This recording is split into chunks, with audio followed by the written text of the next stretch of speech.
እኔ ዛሬ ሞቅ አድርጌ ነው የምናገረው። በቃ ማለት ከመደንዘዝ መውጣት መቻል አለብን።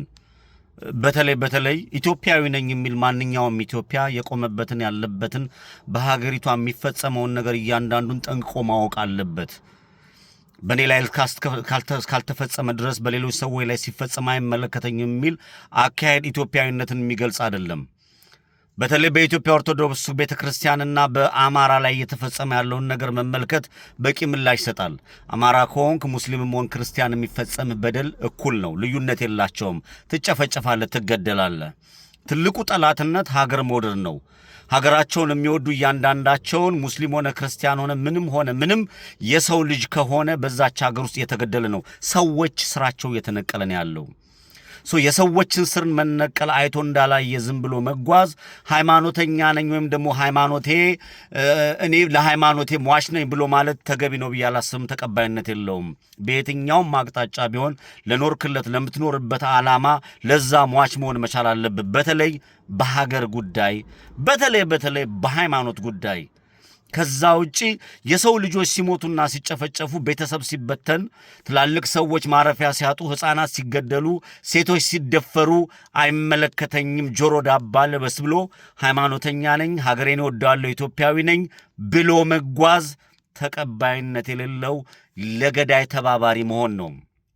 የኑሮ ውድነቱ፣ በሀገሪቷ ላይ እየተፈጸመ ያለው ችግር፣ በሀገሪቷ ላይ የሆነ ያለው ነገር እያንዳንዱን ነገር ጠንቅ ነው። ሴራና ተንኮል የሰው ልጆች የጠፉበት ሆኗል። እኔ ልናገር ሞክሬያለሁ።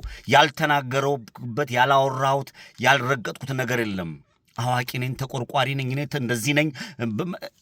ማንም ምንም እንደዛ እንዲለኝ አልፈልግም። እውነቱ ግን ይሄ ነው። በቃ ስሜታቸውን መግለጽ የማይችሉ የሚንገበገቡ፣ እያንዳንዱ ነገር የሚያንገበግባቸው በሃይማኖት ውስጥም በኢትዮጵያውያን ውስጥም ከጉራጌም ከአማራም ከትግሬም ከቤንሻንጉልም ከኦሮሞም ከጋምቤላም ከሶማሌም ከአፋርም ከሁሉም ከኢትዮጵያን የሀገራቸው ጉዳይ የሚያንገበግባቸው ሚሊዮኖች ናቸው። አውቃለሁ ይህንን።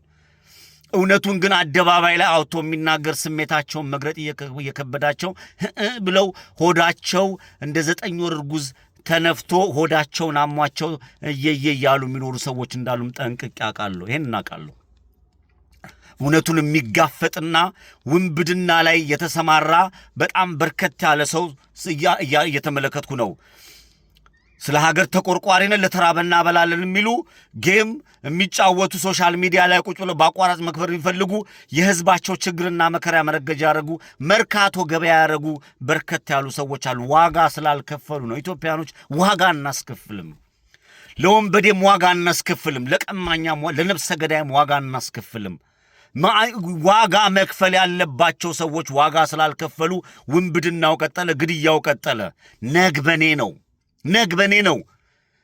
ዳሩ እሳት ከሆነ እሳቱ ወደ መሃል የማይመጣበት ምንም አይነት ማገጃ የለውም። ዛሬ በአርሲ፣ በሳሸመኔ፣ በዝቋላ፣ በየገዳማቱ፣ በየመስጊዱ፣ በየክፍለ ሀገሩ፣ በየከተማው የሰው ልጅ ሲገደል መሃል ከተማ ላይ ሆነ ከሀገር ውጭ ሆነ አይመለከተኝም ብለህ የምትቀመጥ ከሆነ የጊዜ ጉዳይ ነው። እያንዳንዱ ቤትህን ያንኳኳል። ዛሬ ስለ እውነት ቁም። በእውነት ላይ መሰረት አድርገህ ተጓዝ። ስለዚህ እኔ ዛሬ 2 ነገሮች ላይ ነው መናገር እንፈልገው። 2 ነገሮች ላይ ማለት ነው። የሰው አምልኮ በተለይ ማንኛውም ሰው በሰራው ይመዘናል። ብቃትና ችሎታ ካለው፣ ታማኝ ከሆነ፣ ለህዝቡ የሚጠቅም ከሆነ ህዝቡ አያከብረው የሚል ድንቁርናም ወይም ደግሞ ቀሽም ሰው አይደለሁም። ህዝብ የሚያከብረው፣ ህዝብ የሚወደው፣ ለህዝብ ዋጋ የሚከፍል ሰው መምጣት አለበት ወደፊት ብዬ የምታገል ሰው ነኝ።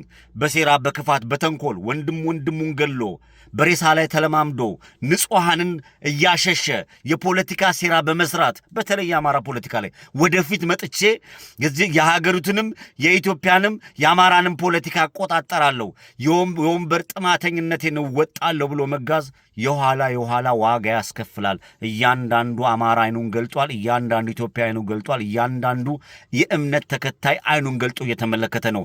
በእምነት ስር የምትቆምሩ፣ በፖለቲካ ስር የምትቆምሩ፣ በሴቶች ሱሶነቱ የምትቆምሩ፣ በሶሻል ሚዲያ ላይ የምትቆምሩ፣ በተለያየ ቦታ የኢትዮጵያን ንጹሐን ደም እንዲፈስ አድርጋችሁ የህዝቡን ንጹሐን እንደምታፈሱ በትግራይ ውስጥም በአማራ ውስጥም በወላይታ ውስጥም በጋምቤላ ውስጥም በሁሉም ይሄ በሰው መነገድ የምትፈልጉ ምን እንደምትበሉ ወዴት እንደምትረዱ እግዚአብሔር ይወቀው። እኔ በቃ ትቀፉኛላችሁ። ስለምትቀፉኝ ነው።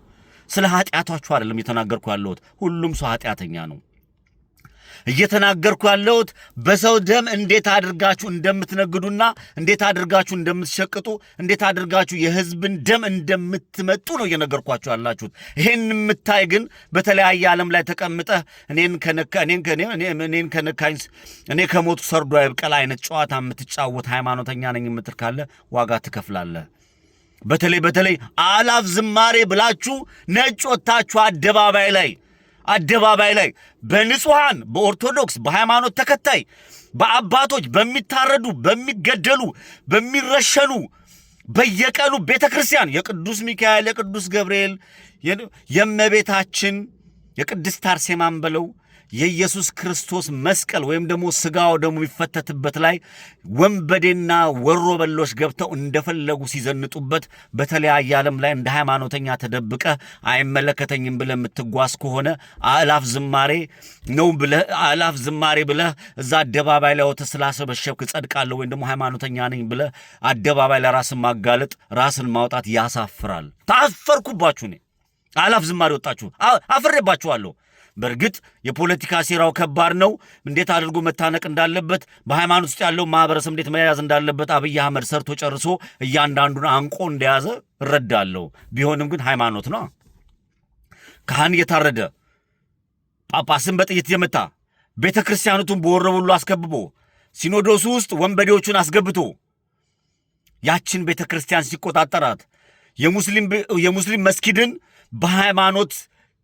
የሃይማኖት ካባ የለበሱ ተላላኪ የፖለቲካ ሸፍጠኞች አስገብቶ እንደፈለገ አድርጎ ሀገሪቷ ላይ ደም ሲፈስ አንደኛውም ተነስቶ ይሄ ነውር ነው ብሎ የማይናገርበትን መንገድ አስቀምጦ አስተካክሎ ንጹሐንን ኢትዮጵያንን ሰው የሆኑ ሰዎችን ሲጨፈጭፍ ዝም ካልክ ሰው ካጣ ምን እንደምትወጡ ወዴት እንደምትገቡ ግራ ይገባኛል። ለራሴ ተናገሩ፣ ሰው ሁኑ። ጥቁር ለብሰን አደባባይ ሊወጣ ሲል እንዴት አድርገው እነማን እንደቀለበሱት እነማን ወደ ኋላ እንደጎተቱት እንተዋወቃለን።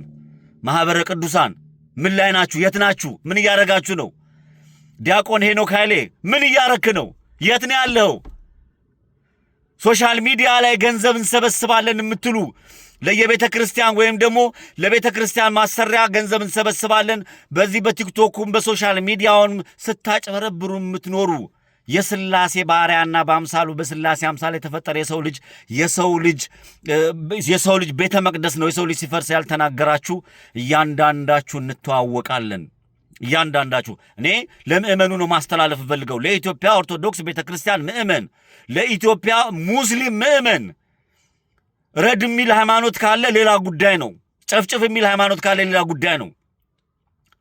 እንደ ሃይማኖት ግን ተከባብረን ይኖርበት የጋራ ሀገራችንን ሊያጠፋ የተነሱ በሰው አምሳል ሰው ሆነው ግን በህዝባቸው ደም የሚነግዱ ሶሻል ሚዲያ ላይ ምድር ላይም ተበራክተዋል።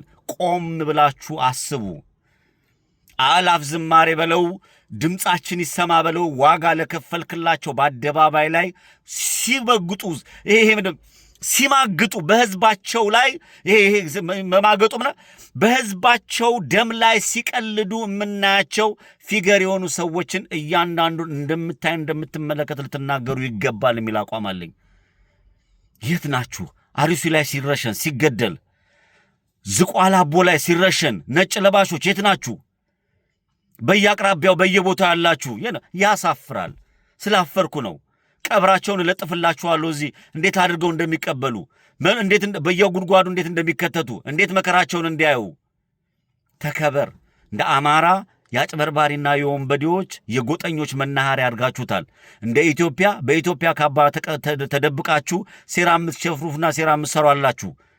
እንደ ኢትዮጵያ ኦርቶዶክስ ቤትን በተመሳሳይ እንደ ሙስሊምን በተመሳሳይ ሴራና ክፋት እየፈጸማችሁ እየሰራችሁ ያላችሁ ሰዎች አላችሁ። ተጠንቀቁ። መብርሃን ዋጋ ትከፍላላችሁ። ዲያቆን ሄኖክ ኃይሌ፣ ዲያቆን ዳንኤል ክብረት፣ ሌሎቹም በተመሳሳይ እያንዳንዱ ሶሻል ሚዲያ ላይ ያላችሁ እናያለን፣ እንመለከታለን፣ ሴቭ አድርገን እናስቀምጣለን። ዋጋ እንድትከፍሉ እናረጋችኋለን። እግዚአብሔርን ፍሩ። እግዚአብሔር ኢትዮጵያን ይባርክ።